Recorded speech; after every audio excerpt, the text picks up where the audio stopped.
మెదక్ జిల్లా వ్యాప్తంగా ఓటర్ల జాబితా సవరణ ప్రక్రియ ప్రారంభమైంది. నర్సాపూర్ నియోజకవర్గంలోని అచ్చంపేట్ ధన్యతండాలో ఎన్నికల అధికారులు ఇంటింటికి సర్వే నిర్వహిస్తున్నారు. ఎన్యూమరేషన్ ఫారాలను పంపిణీ చేస్తూ ఓటర్ల వివరాలను సేకరిస్తున్నారు.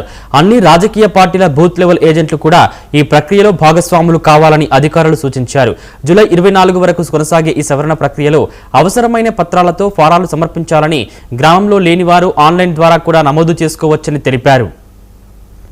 మా తెలంగాణ రాష్ట్రంలో ఇది SIR process special intensive division start అయింది. సో దీంట్లో భాగంగా ఈరోజు నర్సాపూర్ నియోజకవర్గంలో ధన్యతాండ విజిట్ చేయడం జరిగింది. ఇక్కడ మన బిఏలో అన్ని ఫామ్స్ కలెక్ట్ చేసి మాకు ప్రింటెడ్ ఫామ్స్ వచ్చినాయి. ప్రజెంట్ ఉన్న ఓటర్ జాబితాలో ఉన్న ఓటర్స్ డీటెయిల్స్తో పాటు అది అందరికీ డిస్ట్రిబ్యూట్ చేసి కలెక్ట్ చేయడం జరుగుతుంది. సో ఈ ఎస్ఐఆర్ అనేది చాలా ఇంపార్టెంట్ ప్రాసెస్. మా బిఏలతో పాటు ప్రతి పొలిటికల్ పార్టీ తరఫు నుంచి ఒకటే బిఏలే నియమించడం జరిగింది.